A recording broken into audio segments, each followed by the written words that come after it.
Hey everybody, welcome back to Mystic Mooncraft, guys, and welcome back to the 80s. Yeah, I've actually had this flannel for I don't know how long. So, some of you guys are new here and you've really been getting into the subliminal grimoire. Um, I kind of wanted to take a moment to get on here and welcome everybody and let you know a little bit about myself. So I am an eclectic witch. A lot of the things that I've created sound-wise come from my own voice. I know you would not believe that, but I was classically trained in opera, so a lot of the vocals that you hear are mine. It's not AI generated. Okay, so I wanted to get that out of the way. My husband has a recording studio. I have a recording studio in here. My credentials, I've been practicing the craft ever since I just went through my journal and I found out 1999. Yeah, it's been that long. I am, yeah, I'm old. Some of the things that I do want for you guys to realize is that in the course of just the past few months, I have continually been reading, researching, and I continue to learn more and more about the practice, the different ways that you can practice witchcraft. And that means a multitude of different things. Yes, it means studying the tarot. A fantastic book by that on that topic is by Lon Melodiquet. And it's a fantastic read. It's something that I would recommend anyone who is looking to get into divination through tarot to take a look at. The Modern Witchcraft Guide to Magical Herbs. This is a great book for just a general resource. So, say that you don't have a specific herb or you're looking for something for a specific purpose. Depending on what type of, and we covered this earlier, different types of witchcraft, the styles of witchcraft that you will find. There are a multitude of different spells that you can use. A lot that I use, being an eclectic practitioner, means that I will go off of traditional spells, but I will improvise. Intention, remember, is the most important thing whenever dealing with elements of the craft. Utterly wicked. Hexes, curses, and other unsavory deeds. Yeah, there is an old saying, and this is a great reference book for this. You cannot heal if you cannot curse, and we'll talk a little bit more about curses and hexes and things like that. The Solomonic Pentacles in this one, this is a big guy.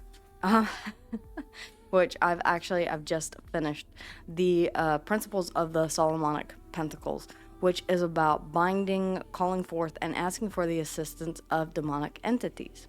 Okay, so now that we've kind of covered a little bit of that, I want to invite you guys to ask questions. What is it that you're wanting from this channel? What is it that you are seeking to find out? Where are you lacking? What information are you seeking? So I really do want to get your feedback on that. I also want to find out what other types of songs, what other types of meditations, what other types of binaural beats you guys would like to listen to. What is it that is not in the subliminal grimoire that you would like to see put in there? Okay. I highly suggest, if you're interested in tarot and you would like a personal reading, I do have a store on Etsy. I am also I have one tarot deck that I have already created, and I will have another that is coming out that is actually based on the goddess Lilith. So we'll talk more about deity works. Well, you know what? Let's go ahead and do that now.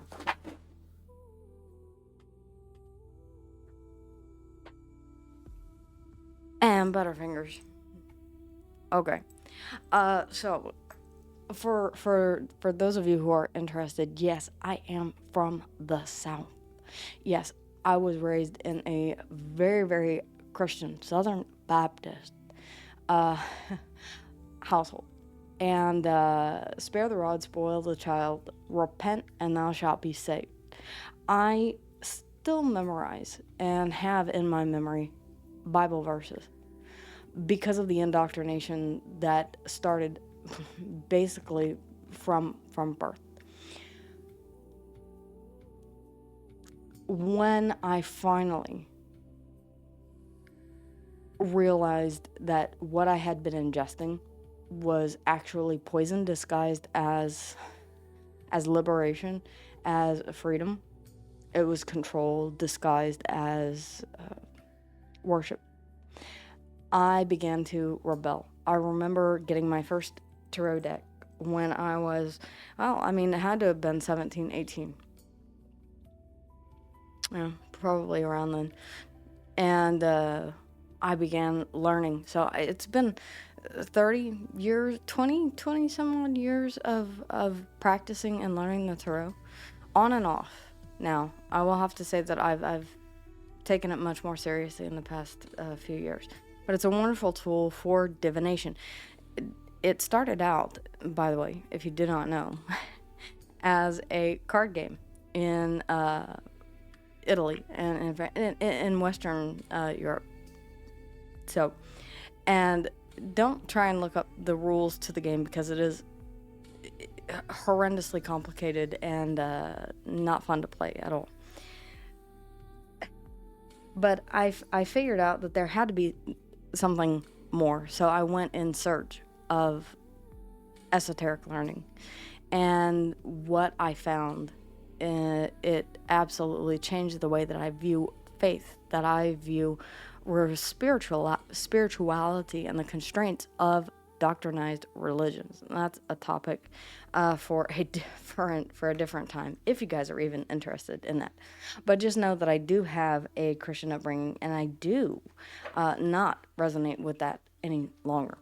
Now, if that's something that bothers some of you, then please see your way out, because this channel is not going to be for you. We are going to be talking about things that, as my mother put it, would get you burned at the stake. Thankfully, we don't live in the 1500s anymore. But, yeah. There are some who may find the topics that we cover a bit distasteful. If that's you, politely see yourself out. Do not degrade anyone or make comments about anyone else's spiritual practice, because it is a spiritual practice, just the same as yours is if you follow Hinduism, Buddhism, Islam, various cultures that still exist around the world who practice their native religion, even Native American religions. Keep your mouth shut. If you don't have anything nice to say, do not say anything at all. Do unto others as you would have them do unto you. Be respectful here in this place, and we'll all get along, and we'll all learn. So with that in mind, if there are ever any questions that you have, or any topics that you would like to see covered, any meditations that you would like to see added to the subliminal grimoire, then by all means, please let me know in the chat down below, in the comment section. The more that you interact with the channel, the better I am able to understand what it is that you're wanting to get from the channel. Once we do reach a certain point, I will probably go live and answer questions to the best of my ability. But I will always suggest that you do your own research. Why? Because I don't know what will resonate with you on a personal level. Just the same as I did not know what would resonate with me on a personal level, I continue to read about different practices and the different ways to practice. We'll talk about some of the more interesting ways to practice on this channel. But I didn't know that something, which is why I consider myself to be an eclectic practitioner.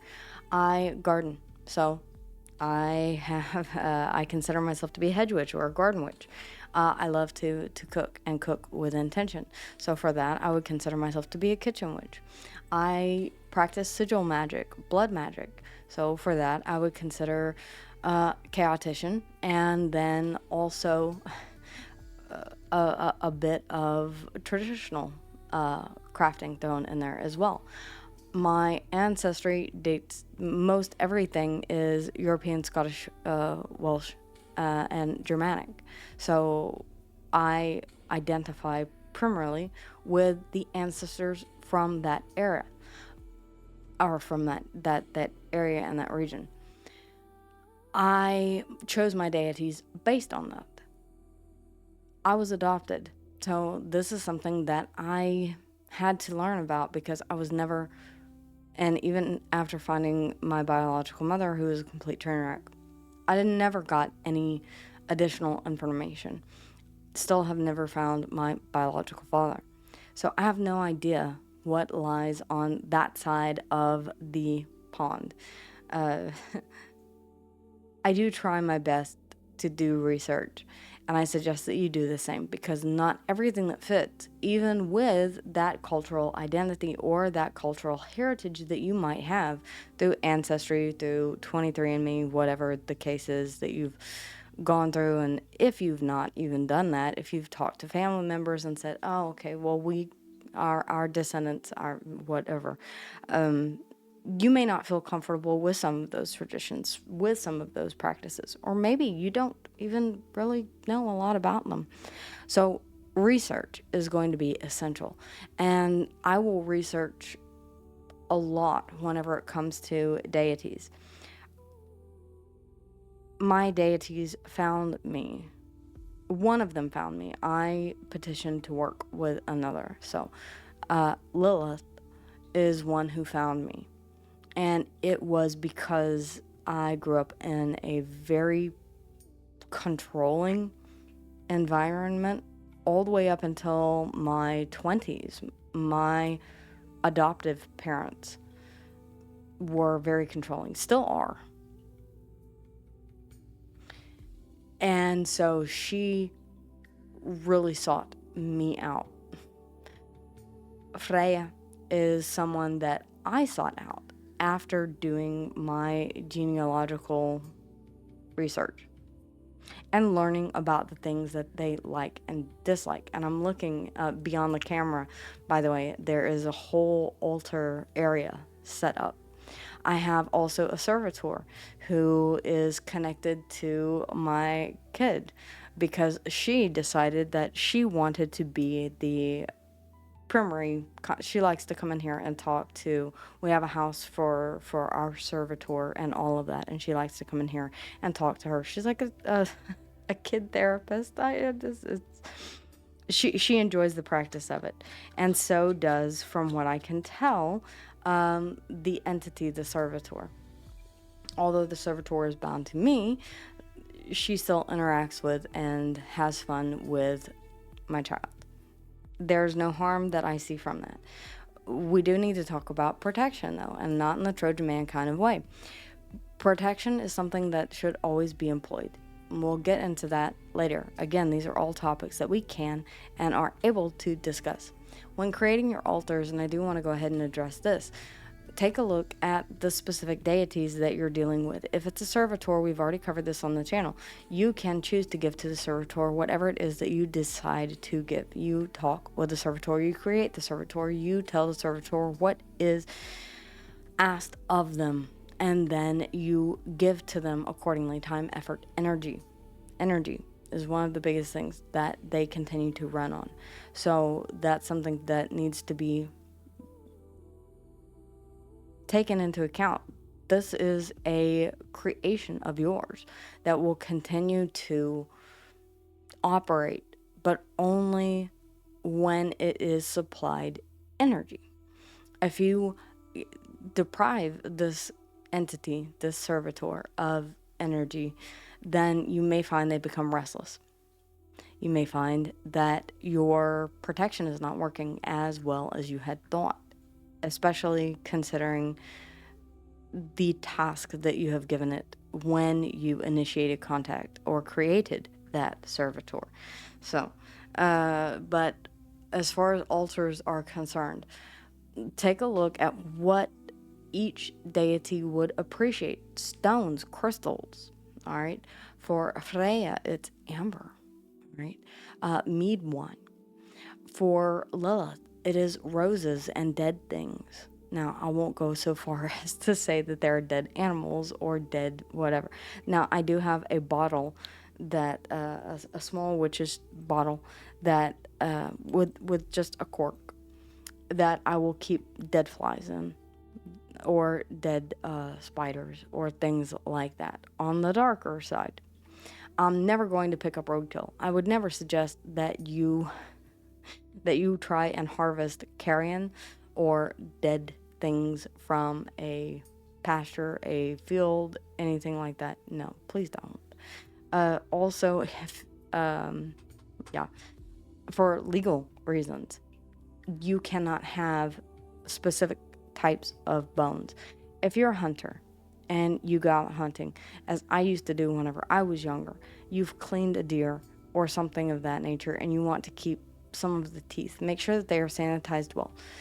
Anything having to do with bones or tissue or anything like that in Bruja and certain other types of magic, you'll work with animal tongue, you'll work with animal hearts, all right? In hoodoo and voodoo, you'll work with certain herbs that can be, the roots may be safe, but the greenery, the foliage, which is why I bring up magical herbs here, the book, may be poisonous. Did you know that tomatoes are a part of the deadly nightshade family? You do now. Do not eat the leaves or the stems of tomatoes.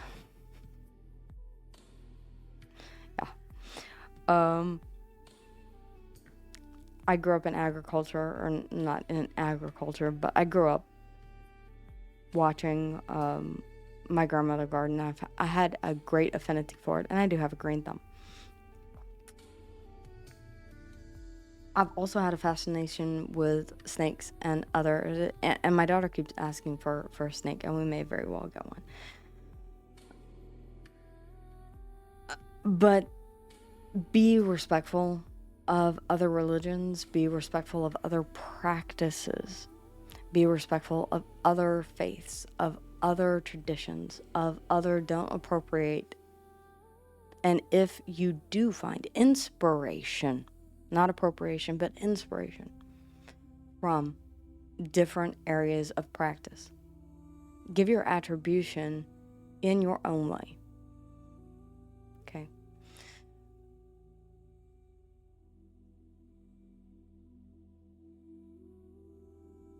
Altar setup is going to be something that is purely personal.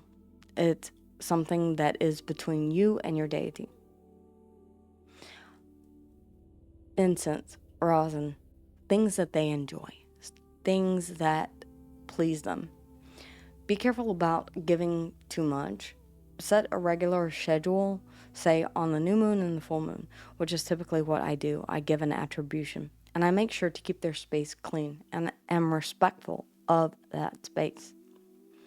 Please do the same for your deities. How do you know which deity to work with? It's really personal preference. And again, this is where I urge you to please do your research, because you may discover that a deity is not one that you feel comfortable working with, and that's completely fine.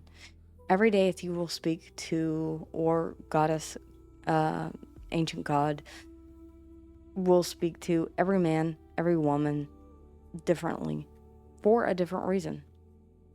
Perhaps, like me, you've been bullied or pushed around. You feel like you never fit in. Perhaps you long to take your power back. Okay? You deal with some of the entities like Freya, like Lilith, who promote a strong feminine energy, for me especially. Now, This does not mean that we all have divine masculine and divine feminine within us. This can, if you're looking to integrate both the divine masculine and the divine feminine, this would be a wonderful way to do that. She encourages shadow work. She is not one who is... She kind of puts things in your path that you need to deal with. It's a great way to evolve and to grow. It gets down to the root and the heart of some of the darker issues that you've been hiding even from yourself. But that may not be the level that you want to just jump off at. I worked my way up with Hecate, and Hecate is a wonderful deity to work with. I will say that there comes a time when you say goodbye to and stop working with a deity. Yes, absolutely. If you feel like you've graduated, let's say, if you feel like you no longer need the assistance of that deity, then yes, by all means, search out a different deity that you feel better connects with you. Say that you made a mistake. I'm not getting what it is that I want from this deity. It's okay for you to politely thank them for what they have given you, and to go in search of some other deity that you feel more comfortable working with.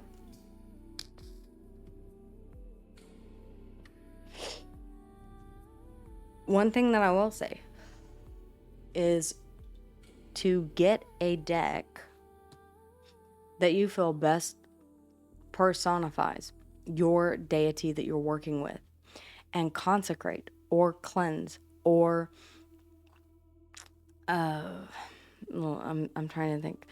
There are other ways to describe what I'm talking about. Dedicate, really. And that's done by saging or by cleansing. You can use Palo Santo, you can use sage, you can use frankincense, you can use myrrh. I know a lot of these are sounding Christian, aren't they? And that's because Christianity really began as a pagan movement. It began as something that was on the fringes of society. And then it became a tool for control, and now it's taken on a completely misogynistic undertone, and has gotten so far from even the original Hebrew Aramaic way that it was written. It's unreal. Can you practice witchcraft as a Christian? Yes, absolutely. The Bible is full of spells. Do I feel called to those? No, I don't, because of my religious trauma from the past. If you find any of this content triggering, you're more than welcome to skip ahead to different sections. I wanted to give you a broad overview of everything that I want to help you address, and want to give you answers on, and want to make videos about.